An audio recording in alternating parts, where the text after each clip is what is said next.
Madam Mayor, this is a courtesy notice, because it is now 7 o'clock. So,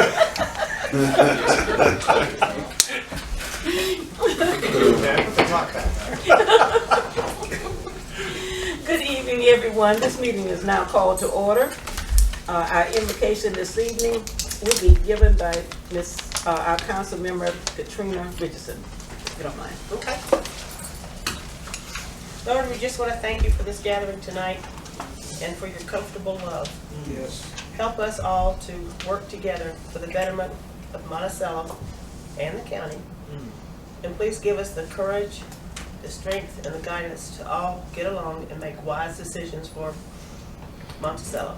Yes. Thank you, and amen. I pledge allegiance. Pledge allegiance to the flag of the United States of America and to the republic for which it stands, one nation, under God, indivisible, with liberty and justice for all.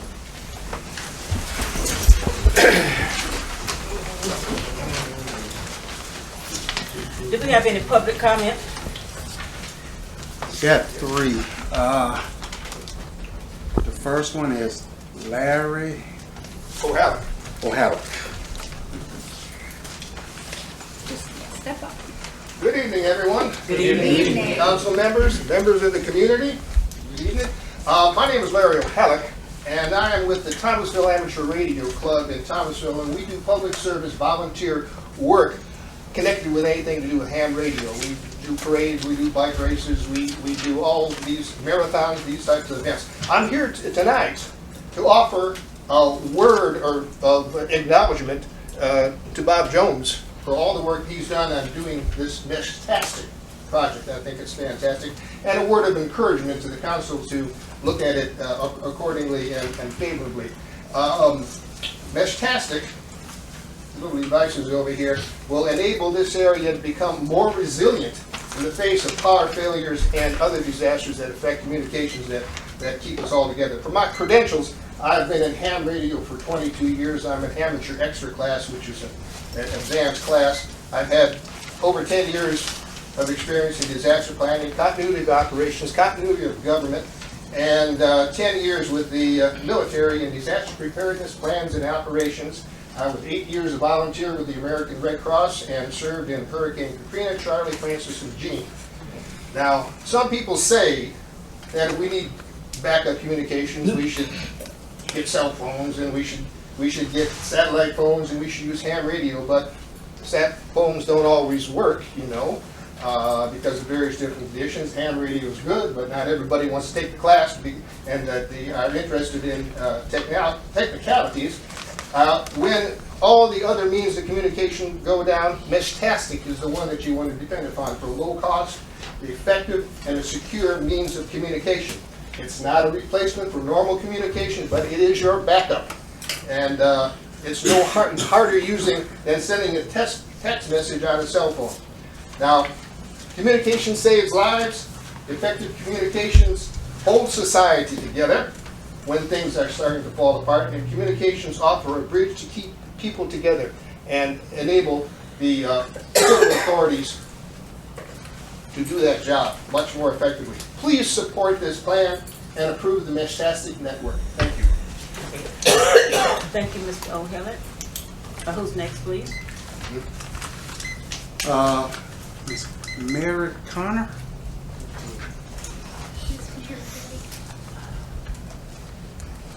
Good evening, everybody. Good evening. Mayor Betty Connor, 640 North Wire Street, Monticello. I come before you this evening because on my back property, the water backs up because the cover of whatever it is, I don't know the name of it, is backing the thing because it needs cleaning out and thing, and it causes the back up and make it soggy back there.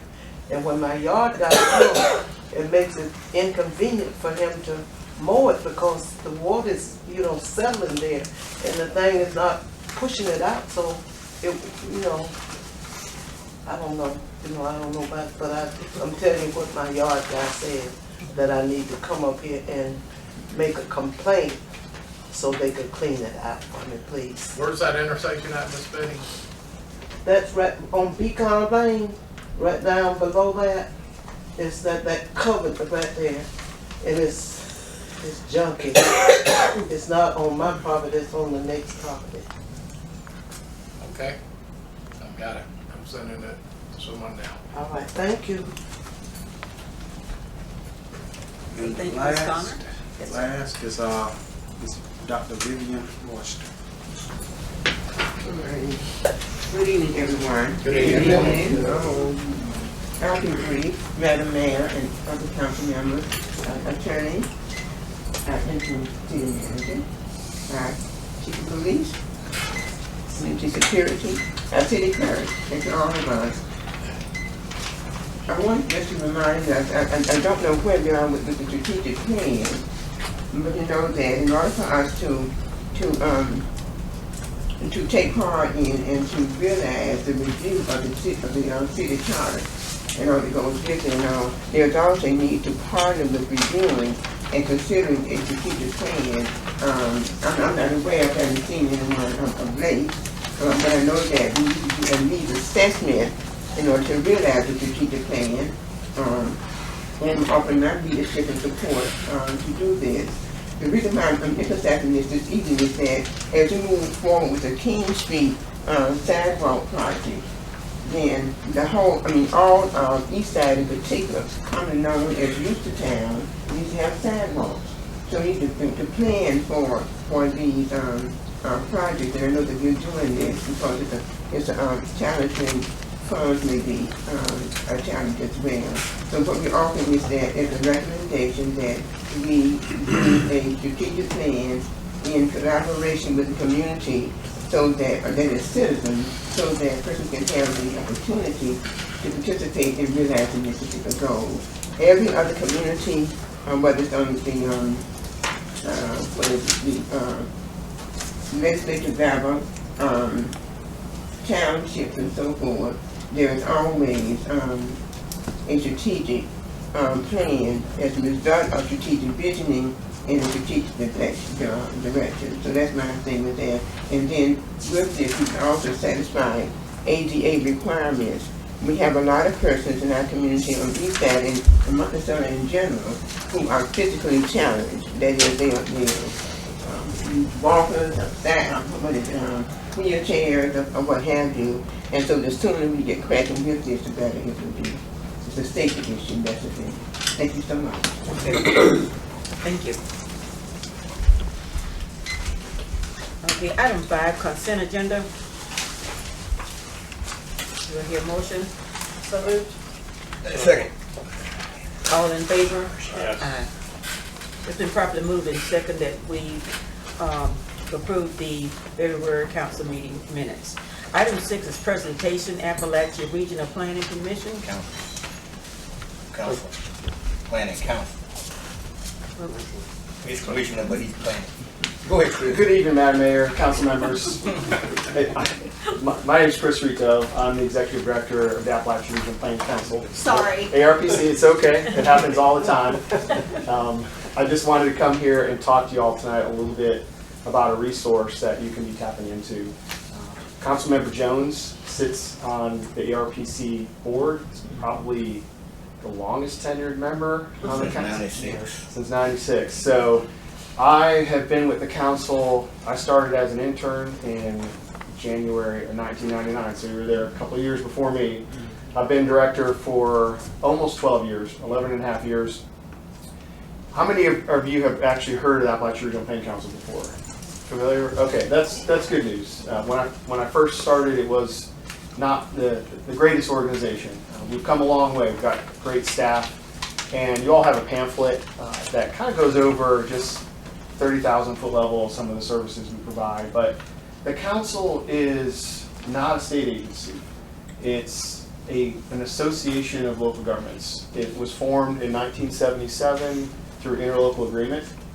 There are 10 regional planning councils in the state of Florida. We each have our own region. And our mission is to serve our local governments.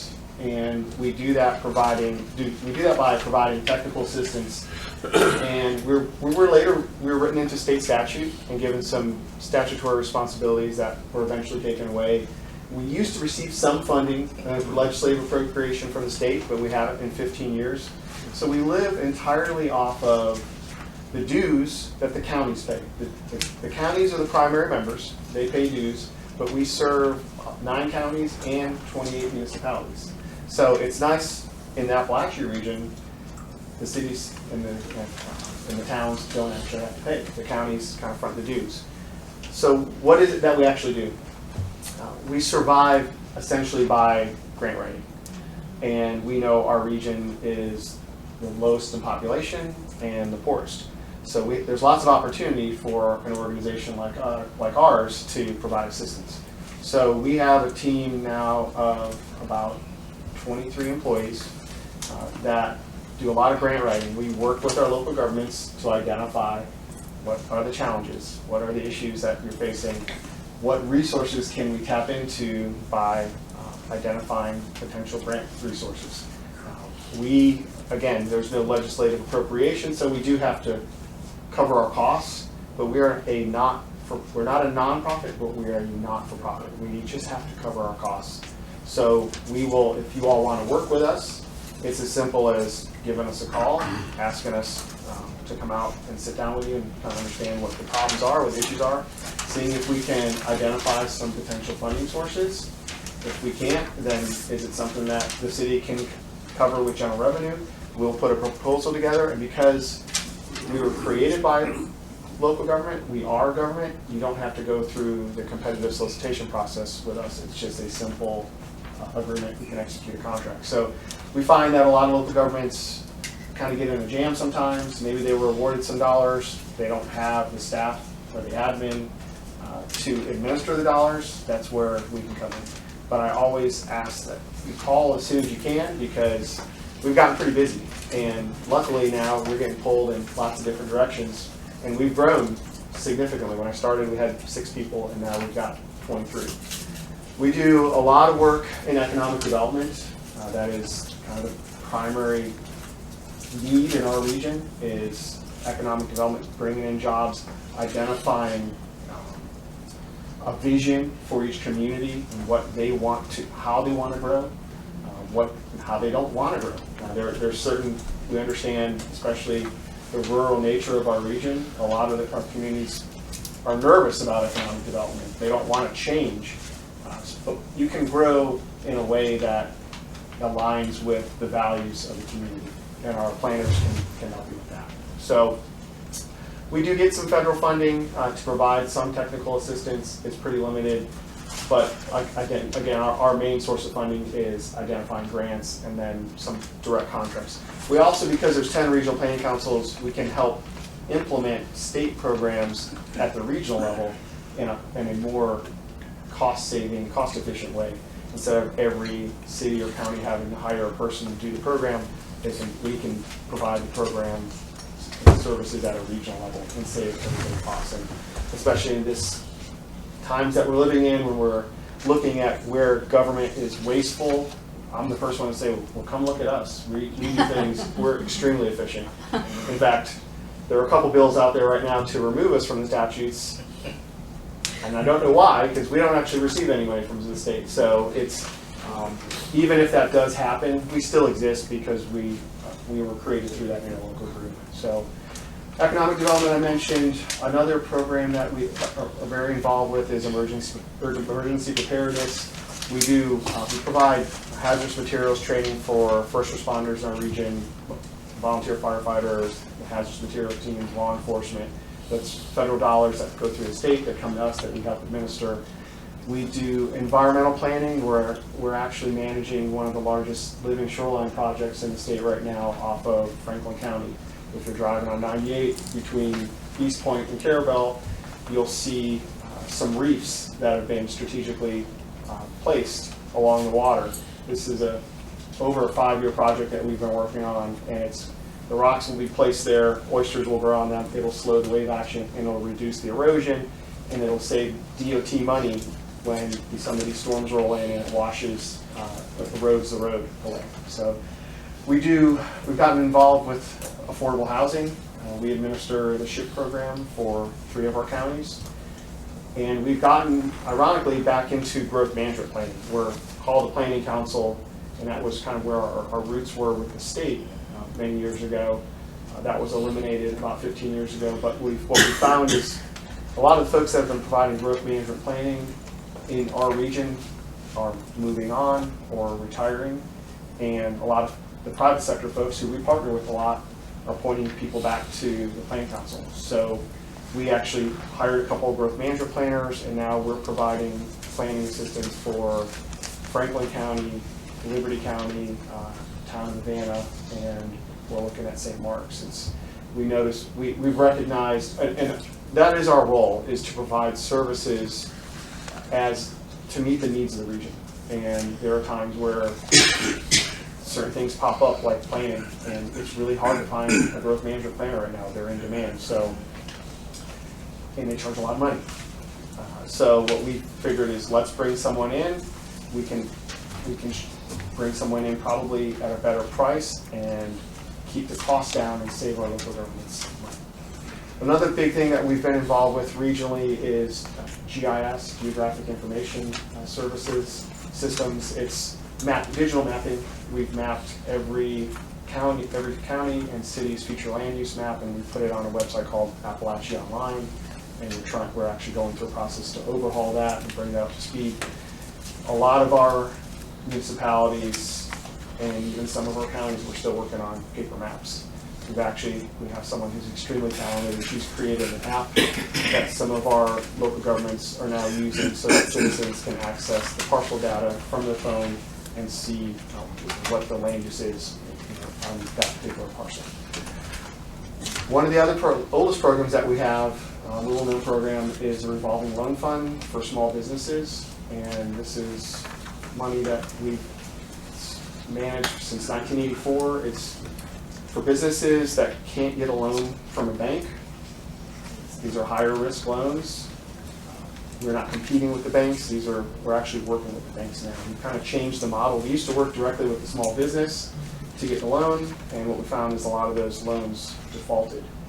And then we have to go through collections, and it's extremely painful and expensive experience for both parties. So now we're working with banks that are working with businesses, and there's a gap. This bank can't get this business over the finish line unless someone else steps in. And that's where we're kind of stepping in and saying, all right, well, let's mitigate some of that risk. We'll provide some of these dollars. The bank has the manpower and the expertise to do the underwriting. We come in and just help that loan move through, and it does help the business owner, helps the bank, and it helps us as well, because it's a lower risk loan. Trying to think if there is, transportation is another big thing that we've gotten involved in lately. We just finished the regional rural transportation plan on the western side of our region. I should mention our region is 9 counties. Starts at Jefferson County on the east and goes all the way to Jackson, Calhoun, and Gulf. The counties on the west side of our region are not part of a transportation planning agency like the capital region, which Jefferson County is a member of. So we contract with DOT to do something very similar for the rural counties on the west side. And I'm not going to go into more details because I want to bore you. There's a lot of information on our website. There's a lot of information on the brochure. I'm going to leave some cards behind, and I'm here really just to say we're your council. The council is really, when we say the council, it's the elected officials that serve on the ARPC board. They are the council. I'm just the staff, and my employees are just the staff. The council is a county elected official, a municipal elected official, and a governor's appointee from each of the 9 counties. So we have a 27-member board, and then we have some representatives, some non-voting members from some of the state agencies. So the board meetings are open to the public. They're online. They're 5 times a year. All the information is on the website. I'm happy to answer any questions you have. I just want to say thanks for having me. I got my start in this room in 1998. When I was in the planning program at FSU, one of the assignments was come to a council meeting. And I came to this meeting. So this is kind of full circle for me all these years later. So this place kind of holds this place apart. Thank you. Thank you. I'll leave my cards for you. Thank you for coming. Yep. Yeah, And thank you. you're leaving us with so much information. We really appreciate Well, you please coming. use us. Yes, we certainly will. I got a Items, list going in my head. Okay, good, good. item 7, old business, CERT radio team. Good evening, everyone. Thank you again for your time. Here with a little bit of an update, and then we can discuss the MOU and potentially vote. On the 27th of last month, I went before the Jefferson Community Water Systems Board, and they approved our mesh septic plans for the water towers that they own. So our plan is starting to get some momentum here, and I'm hoping we can keep that moving here tonight. I reviewed and revised the proposed agreement that he sent over. I didn't see any edits from. No, yeah, I'm happy with that. I got no Okay, problem with that. So.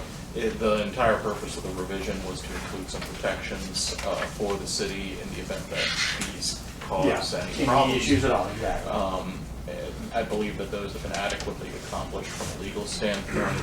I would recommend, unless there's further objections or questions that need to be raised, that we, I would say we're safe to move forward with this at this point in time with this agreement. I've reviewed it. I'll make a motion that we adopt this memorandum of understanding between the city of Monticello and the CERT team. I second. Okay, all in favor? Aye. It's been properly moved in second that we will accept this memorandum. Wonderful. Thank you very much. I'll execute my side of that and send it to you. We can send it if you want to. Okay, that's fine. You can actually send it to me and I'll sign it and Yeah. we'll go from there. Very good. And I presume I work with the city manager to coordinate when we're ready for access and stuff like that. All right, thank you. Let's see, we can start there at least. If somebody else to talk to, I'll just point me in the right direction. Thank you all very much for your time. Thank you. Thank you. Okay, the fire pension board nominee designated by the council. I have news on that. They no longer need one. Well, thank you kindly. She called me this morning. Okay, our city manager position. Are you gonna address something? We met last night and have made a decision to move forward and offer Clerk Makowitz the position, one-year position, and we are going to begin negotiating with him shortly to wrap up salary issues and needs, and we look forward to having Clerk on board as our new city manager. Okay.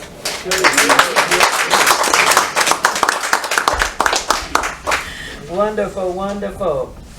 Welcome aboard. Okay, a Synargo sludge wasting. I guess, I don't know if any of y'all probably read the report that Scooter Brock did, unless you're a sludge guru. I don't understand it. I waded through it, not to. Yeah.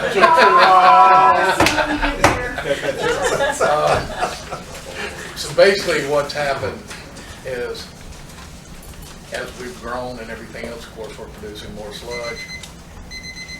Actually,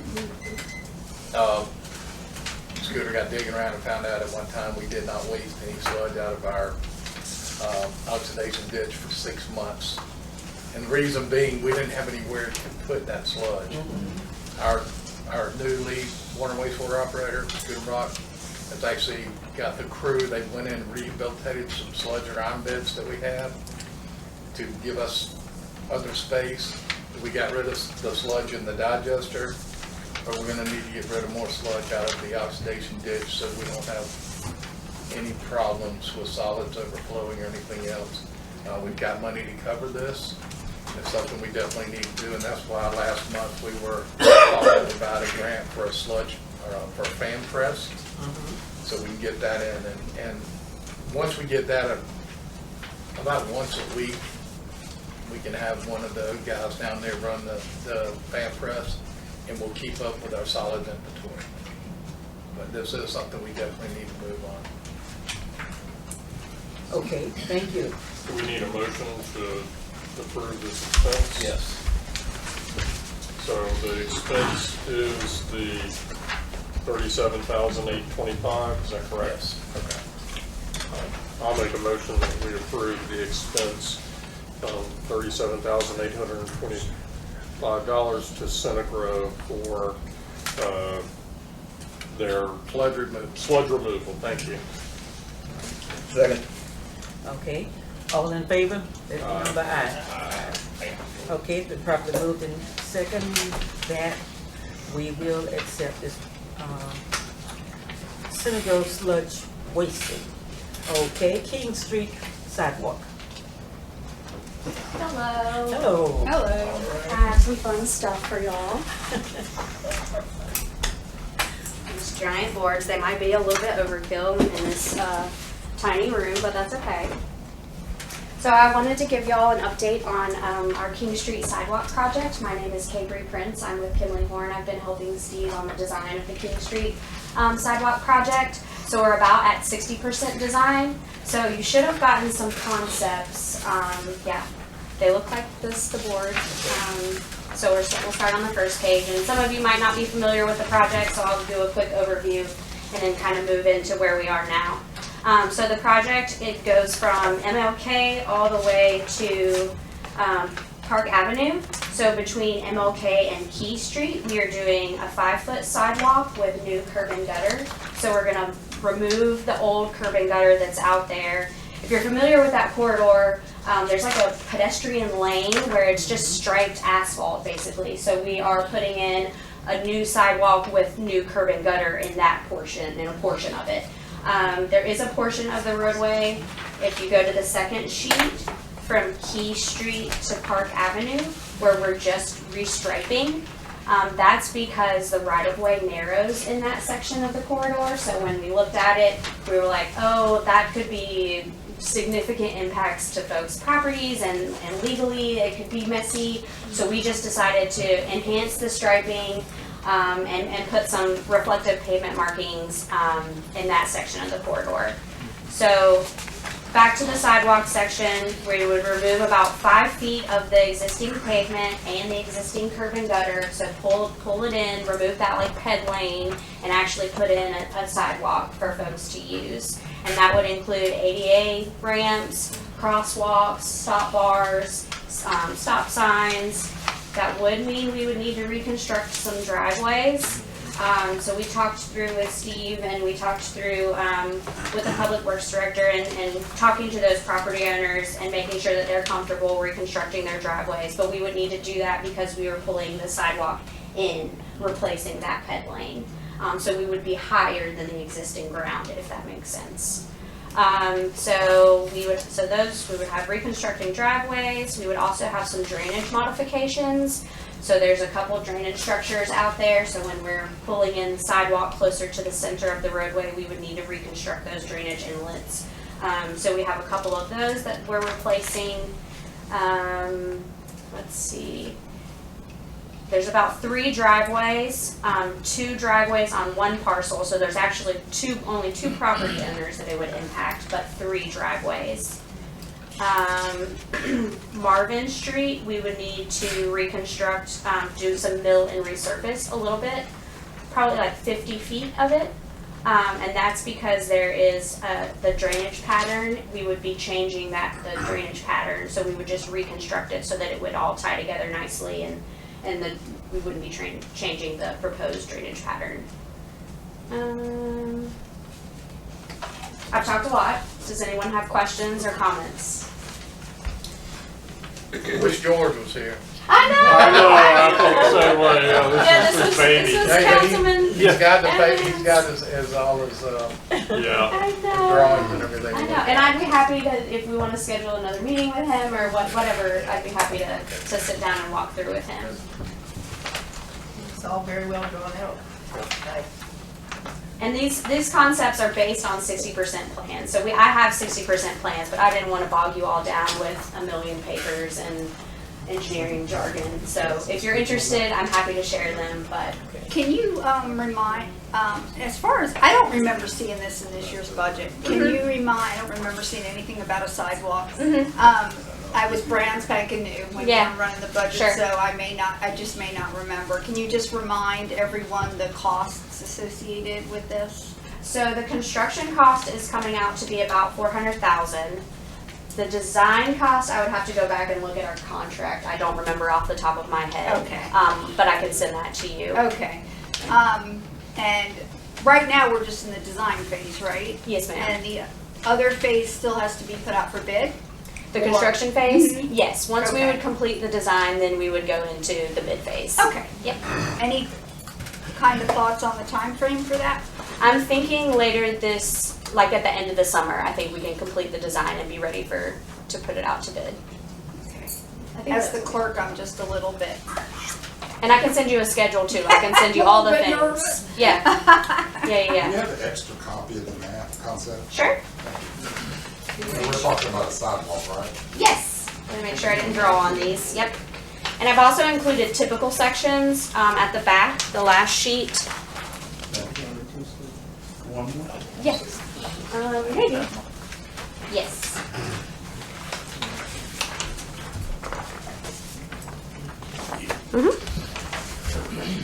Yes. Yeah, Madam Mayor. Yes. She got one. Thank you. Oh, I thought somebody else needed one.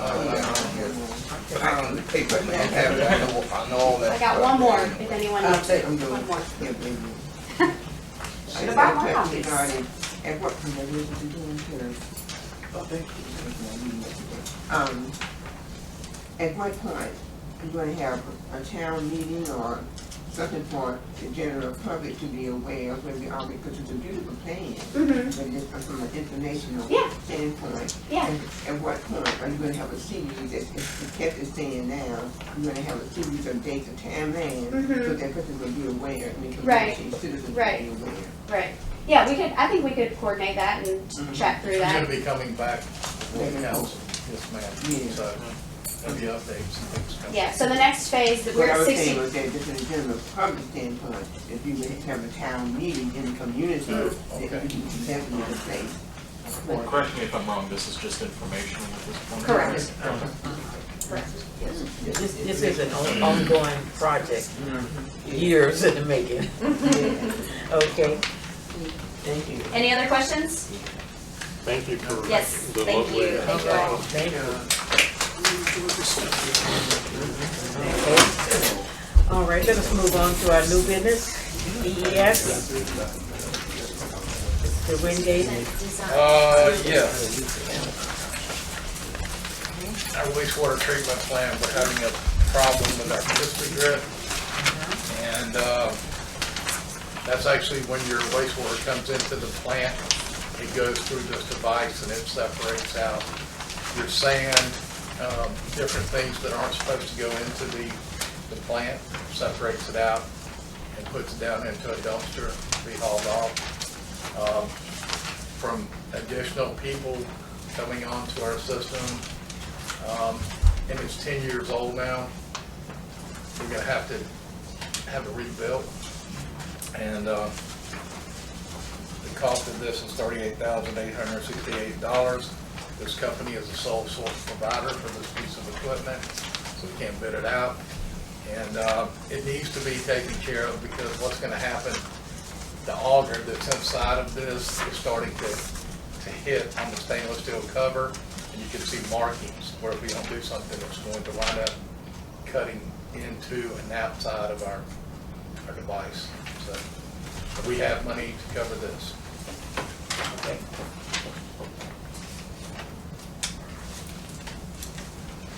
Okay, after hearing, the city manager's request, do I hear a motion that we go ahead, and pursue this piece of equipment? I'll make a motion that we authorize the purchase of the S&L Pista Grid equipment replacement unit. I'll second. Okay. It's been properly moved in second. All in favor? Aye. Aye. Okay. Next item is the FDEM generator grant update. This is a grant that's been going on for quite some time. I think this was brought to y'all's attention at a retreat last year. It's a fantastic project. It was turned over originally to Joe Shiver, who our lead water and wastewater treatment plant operator, to work on this grant. There is a lot to this grant. I wound up getting Clerk to join in to help him with it, and it's like every time you get through one process of it, they come back and hit you with something else over and over and over. So I actually had one of our engineers looking into it, only to find out that our cost on this would be $350,000. There was a waiver period last June, and we unfortunately didn't get the waiver in. So, and we don't have $350,000 to do this project. What I was wanting to see is if we could reach out to them and put this on hold for 60 days. I'm going to start looking into some other opportunities that maybe we can get that money covered. Because this is an excellent project. But at this point, we're kind of at a standstill, and hopefully they'll give us a 60-day extension so we can come up with another funding opportunity to cover our costs on it. No way we can ask for grace on that. I'm already. I asked. Yeah, Kurt's been working with They them. told me no. Our engineers, one of our engineers has been working on this, and it's just, But Chris Rito from ARPC, maybe. yeah. It's worth a shot. Maybe you can find us some funding. Or a phone call from Senator Simon's office or Representative Tamp's office, maybe they'll. There is a grant called the Rural Infrastructure Fund, so give us a call and we can talk about it. Mayor, can we back up to the vote? Was that 3 ayes and 1 nay on the equipment purchase? It was unanimous. Okay. And this is actually 1.7 million. So the 350,000 is our match That's our 25%. in order to receive all of that. Yes, to receive all of it. So it's a Okay. fantastic grant. I just hope we can find some way to get our portion funded. Okay, so we give Wingate the okay to continue pursuing this and to get it. I can move And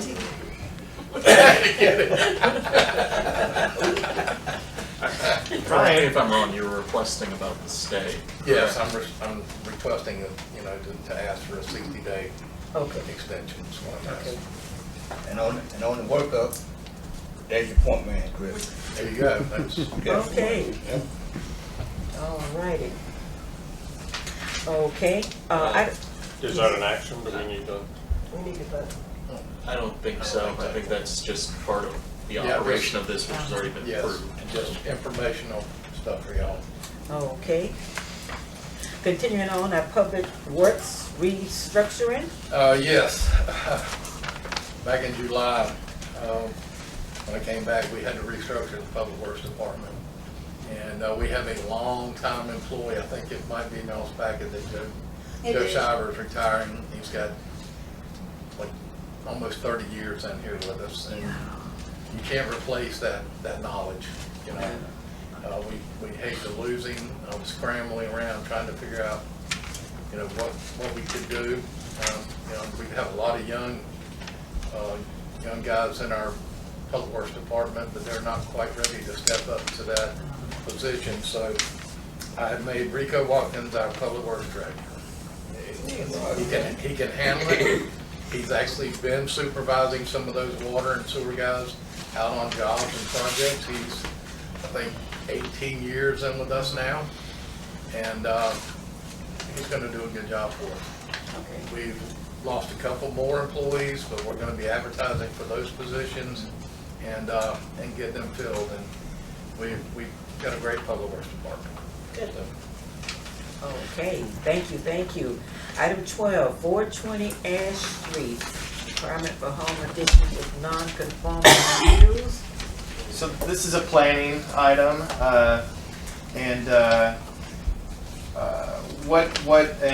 like I provided you a memo of what I thought about this, and Mitchell Herring has looked over this. what they're asking for, the property owner just wants to add on a covered porch sunroom, and then add a carport to their property. There's nothing wrong with any of these things that they want to add. The problem is that this property, like many others in town, has buildings that are outside of the property lines, because when they were placed, I think just at the time, even if there was a survey, they didn't place it where it was supposed to go.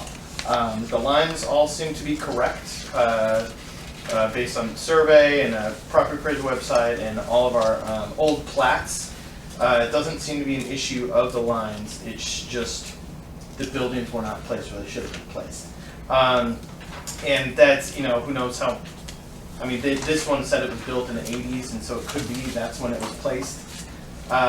Now, this would be a non-conforming use the way it is. We typically don't allow, we don't want to allow to continue a non-conforming use. And by adding on to this, that's what that would be. So the two choices for this, really the only way I see to make this correct is to move the building, and that can be difficult. That costs money, and it depends on the type of foundation that it's on. So that's why the two options are either one is just assume that in the future, when this building eventually has to be replaced, like all buildings usually eventually do, at that point it can be put where it's supposed to be. It doesn't seem to be a problem in that little area where it's in the right of way, that city right of way where it is located. That's where it's gonna butt up to? City? Right now, it's hanging off. No, if they add, will it? No. So what they're adding is all in the property. Okay. So it's the fact that they're adding on to a building that is non-conforming. That would be a continuation of a non-conforming use. And I should note here, the property lines for this particular region, they all seem to be shifted slightly east of where you would expect them to be. It's a very strange looking.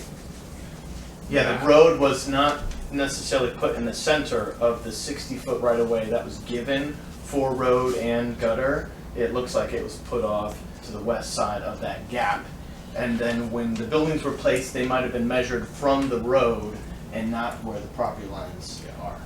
Is this magnolia on the side or ash? This on is, the side? so it's on the magnolia side. Magnolia side? The magnolia right-of-way is where the building is overhanging. They probably had, back then, they probably took a tractor in the middle of the road and then they have no road, yeah. a big trail. So that's why this is really, so planning-wise, because of non-conforming use, you want to normally approve that. But, this is, what it would do, it's not a significant impact. So it's really about, do we try to correct this now, or do we allow it and then And this is a mobile home? keep it? Yes, it is, yeah. It's a quasi-permanent mobile home. Correct me if I'm wrong here, Kurt. It's not like a trailer. It's Correct, yes. Yeah. It's an 80s mobile home, it really can't be moved. Yeah, it's on a slab. So, yeah, Yeah. I'm sorry, but. So that I think the two choices are either approve it as is and think about this in the future when a building maybe has to be replaced. Otherwise, do not approve until it's conforming. This as is with the addition that they want? Yeah, I think there's no problem letting them do the addition, letting them do the carport. All those things fit for every other reason. It's just this technicality. The additions are pretty much dead center in the middle of the actual plot. And they meet setbacks and all that, besides the I deficiencies. I think it would be an undue burden to ask the homeowner to move the structure now, and I don't see that these additions are encroaching on anything, so I have no problem with approving it. And the owner has waited, they've waited several months while I sought some, I spoke with the Apalachee Regional Planning Council, a friend over there, and really it just came down to, this isn't something that we can fix with shifting lines or something like that. There are other places in the city that have similar Yeah, issues too. so- I know that This there- is not isolated to this block. No. in this Correct, region. yeah. This And is- this whole street is like this as well. Yeah, this is, like I said, it's like they took the map and it just shifted about 10 feet to the right. of where Their it should neighbor, be. their neighbor to the north even has part of their building encroaching on this parcel, on that north property line. Yeah. It's not, if this was a single isolated plot of property, I would say we could look at redrawing the lines or something like that. The problem is that it's pulling a single string in a whole ball. You can't fix this one without trying to fix everything else. There's about 30 or 40 properties that would probably need to be adjusted with that. And thoughts I've had for the future of this is sitting down a block at a time or something and trying to come up with a way to make the lines correct while maintaining everyone's amount of land, and then start discussions of, all right, if we shift this over and you still have the same amount of property, how do you feel about that? For the future, to fix all of this without moving buildings, that's how I envision it going forward. But that's a whole nother process. But we also need to keep in mind that given the age of some of these buildings, Yes. there's other legal concerns with trying to, lop off a bedroom or something. Okay, can I get a motion then? Yes, I move to take it as you just the last one said. They don't have to move this, whatever the situation is right now. Approve it Yeah. with what they would like, Yeah. and then we can think about that in the future Yeah. when it comes to place. I'll second. Okay, all in favor? Aye. Okay, the ayes have it. So, Ms. Mitchell, you can go ahead and finish your home, and I want to let you know that 420 Ash Street was my family's home back in the 50s. Thank you. Awesome, yeah. Okay, Thank you. you are welcome. We're so glad that we can help you along the way. Yes, thank you. All righty, following up now, item 13, the Watermelon Festival. Yep.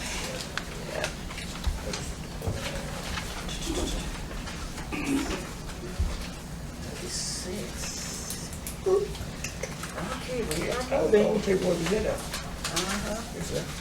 We just simply need to approve this. Yes, ma'am. I move to approve. Okay, Second? all righty. All in favor? Aye. Okay, aye. It's been properly moved in second that we will accept the Watermelon Festival, all of its papers. Okay. All right, the DOGE, letter office of governor and possible response letter. Our clerk will inform us on this one, please. Yes, I wanted to inform the council that a letter has gone out to all the municipalities of the state from the office of the governor regarding the DOGE. And we did not receive the actual letter. I got a notice from the Florida League of Cities, and they linked to the letter in case people had not received it. So that letter is attached on page 50 for you to see. And the league also took the liberty of drafting a response, should we decide to use it, about that. So it's about, what's it about? It's about our financial status over the years. There are some questions, five situations down at the bottom of the letter.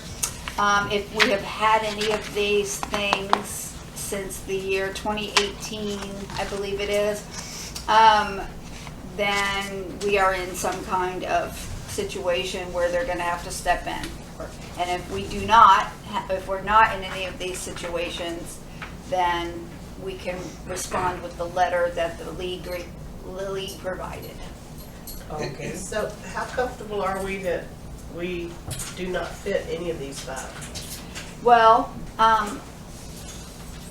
you know, I'm pretty new, but I'm fairly comfortable. As far as I know, I haven't heard anything about all of these things are due to lack of funds. Everything is lack of funds. Did you not do this because of lack of funds? Did you not, you know, pay a bill because of lack of funds? Did you not pay back did you not pay your portion of a grant because of lack of funds? I have not seen any evidence of that in the Mayor, city. can we read into the record what the 5 things are? Certainly. Failure to pay short-term loans or obligations when due as a result of lack of funds. Failure to make debt service payments on bonds, loans, or other debt instruments when due. Failure to timely pay uncontested claims from creditors for more than 90 days due to lack of funds. Failure to transfer taxes, Social Security contributions, or retirement plan contributions as required by law due to lack of funds. An unreserved or total fund balance deficit in the general fund or any major operating fund that persists for 2 consecutive years. And our current budget's good. It is. We don't have any of these situations. Okay, well, that's what we want to hear. And, Yeah, so we are a fiscally constrained city and county. We have to beg, I mean, what are you talking about? We got it. Man, crazy. So any audits that we've already had would have picked some of this up? Yes. I went back and looked at all the audits since I believe this is supposed to be since 2018, although I can't see it right off I think that might have been in the email. And I didn't see any of these situations appearing in the audit. Okay. Yeah, it says on the second page, Thank since state fiscal year 2018.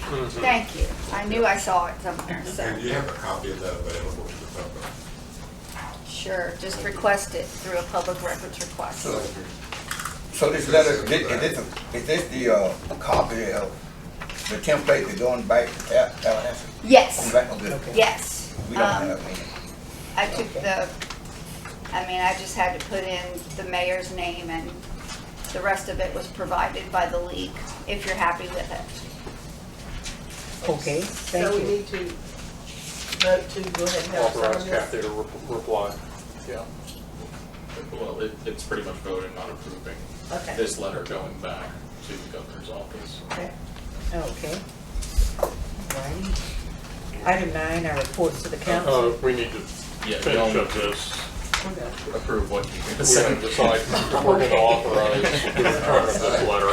Okay, since our clerk has stated that we are in good standing, so we want to authorize her to send the letter back, reporting as such. We need to vote on it. Okay. I believe that we send the letter back. Okay, I'll second. okay, all in favor? Aye. Okay, it's properly moved in second that we've given our clerk authority to send this letter back to the governor's office. Okay, our report from our chief. Everything's in my executive summary, but just to let the general public know, the Monticello Police Department has been conducting aggressive traffic patrol. We've been out in the different communities trying to slow people down, and in that we've actually made some narcotic arrests. We've caught a couple of fugitives. So we're out there trying to do something. The cameras that were installed around the city has actually helped us solve some crimes within a minimum amount of time. So we just would like to just say thank you to the council for allowing us to be able to purchase those cameras, but we're trying to be a more proactive department, and we're trying to keep our streets safe. And I've noticed the work up and down the street, so I appreciate that. Okay. And at some point, can we have a budget meeting so that everybody would know what page that we're all on, so nothing won't catch us by surprise? Yes, sir. Yes, sir. I think my suggestion would be, once we finalize with a new manager and we've got our, books up to date, then we need to put together a new budget committee. Is that correct? And start working on that? Or I'll what start can we- doing that. Okay. Can we get a date scheduled for the budget workshop, even this next month? Or the month after? After. Yeah, can we get through a little bit of our housekeeping first and get that? Thank you. Okay. All right. Okay. I appreciate it. I can't get out of any corner I go. I can't hide nowhere now. I'm sorry. Everywhere, up and down, man. I'm sorry. They got me. I can't even be cool in the dark. Pick you up. Great job, man. Okay, city manager. We had a water break up on 19 North that we had to do a repair on. And since 19 North got resurfaced, DOT came out onto the job site and they were saying that we dug the line up, we did the repair on our line. We probably have a 5-foot by 10-foot hole, something like that in the road. They are telling us that now we have to resurface. We have to have it milled 50 feet from that hole in each direction, then have a company come in and resurface it. I reached out to Capital Asphalt, that's $29,390. I called DOT back and I let them know that our budget for things like this year was $25,000. And we started the 1st of October, and then we didn't have the money. And so the gentleman that I spoke with is waiting for his supervisor to get back the 1st of next week. They're going to email me and Kurt, and we're going to have the company that gave us the quote come in Thursday, because we've repaired it back to their standards as far as bringing it back up in lifts and all. Until we got to the asphalt portion, then we had to put what we call a cold mix product in there, which is not DOT standards. So Thursday, they're gonna come in and put the hot mix patch back on the road. We've been doing that for 50 years around here.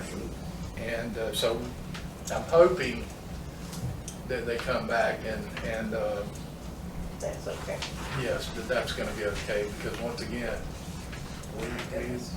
we have water breaks all the time on 19, so this would devastate us. Did they say why they wanted 50 feet on either side of the crater? It's some new standard they've come up with. Felicity probably knows all about it. Yeah. So, but once again, we don't have the money, and that's what I told him, and he's like, well, let me talk to the boss and we'll see. So I'm hoping they come back first of next week and tell us to fix it back to their standards, to ground level, and, Be done. yes. Have you heard anything from the rest of the one down 19 South, that DOT? No, that's. Well, just be a part of that. You know what, that's exactly, because I want to come up and I want to take them, I want to take them around there. And show them their ditch that comes all the way from 90 all the way through. I met with 2 DOT engineers, Seth and myself met with them back in, I've got it on my phone actually because I do pictures of it, but it was about 8 months ago. And they're aware of their problem. I mean, we've got a road that's been closed down for over a year because of their drainage ditch.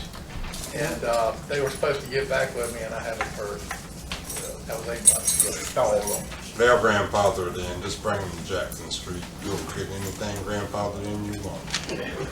Bring them on down. Yeah, anyway, hopefully next week we'll get good news. So we can just continue to do the repairs like we've done them forever around here. Other than that, I look forward to working with Kurt over this next time that he's going to be intern for y'all, or interim, and I'll help in any way that I can. So is this potentially your last meeting? I said that last meeting. But yes, this will hopefully be my last meeting. If y'all We're getting request tired me- of saying goodbye to you. Yeah, I know, we already did it, so. But if y'all do need me to come to a meeting for anything at all, I'll be glad to come. I've told the guys out in the field, you know, the water wastewater guys, if something comes up, they need help, call me. I'll walk them through anything I can, anything I can help the city with. Well, again, we thank you for your service. Yeah, I've actually enjoyed it. I've actually really enjoyed it. I think we've got a lot done, you know, and we've got once again, the Public Works Director, the Public Works Department headed in the right direction. That kind of worried me for a couple days. What are we gonna do? What are we gonna do? And I was laying there one night and I was like, wait a minute, we can do this. Anyway, it's been great being back. Okay, thank you. Our city attorney, We've already covered everything I had. okay. City clerk, I have a packet in for you. okay, thank you. Okay. Councilmember Bachman, Nothing for me tonight. oh, okay. All righty. All right, I would just like to commend the police department for their really vigilant work that they're doing in the community. We see them. Oh, yes, yes. And we're seeing less of the other folks. So he's running them away. So we appreciate you, Chief. Councilman Evans is not here tonight. Councilman Jones. Yes, quite. We are a member of Northwest Florida League of Cities, and I used to go. We're the farthest east member, and Pensacola is farthest west. So when they have meetings, they always have it in Panama City or Destin. So this year they have an annual assembly event, May 16th, and it's from 6 to 9. They're going to recognize, et cetera, et cetera. And that information go down to the Florida League of Cities annual conference. That's part of the plan what we do with the committees that we have. So I would like to, just one night, last time I went out the road back, it was over Friday night, so I just need to request council approve just to stay one night, and that be that Friday night, and I leave that Saturday morning. And I think the room was $199 Okay. for one night. Alrighty. On that, let's get that one out of the way. All right. Now, Well, let me get that one out of the way. okay. I'll make a motion to approve Councilman Jones' travel. All right. All in favor of that one? Aye. Okay, properly moved and second that Councilman Jones will be able to attend this meeting. Now this one is where? In Panama City Beach. Okay. They always gonna have it in Panama City or Destin because we too far to the east and Pensacola too far to the west, so that's the middle ground. And we are a member of that. I used to go, but I stopped. I'm gonna pick it back up. Okay. Manager, I don't know if the earthquake sinkhole, but I know cones around, and I think it's been about a month more. Palmer Mill and Walkena, there's a big hole there. I don't know what that is, man. It's a sinkhole or what? I look in, I try to look up under it. Oh, yeah, we do have an issue there. I think it's a problem with the storm drain. Yeah, storm drain. Leaking. Going across the road. Yeah, we'll get it taken care of. I'm fixing to send something on it right now. Let's see, I think I had one more, I believe. That's it. The other ones were taken care of with, Okay. that's good, man. I think, yep, All right. we answered the other ones. All right. Now, Council. Oh, no, one more. If you can. Well, DOT, they used to have it when the schools were crossing Palmer Mill and the street up Gaston Street. You can't get across the street. You in the crosswalk, it will run over you. So we need something to let them know, please stop. And I ain't finna test a 3,500-pound vehicle because I'm just a little fella. But they'll see you coming to the crosswalk, stand in, and you'll have 50 cars still passing by. You still standing looking 5 minutes. So we can get a signage up. It's state law that they supposed to stop.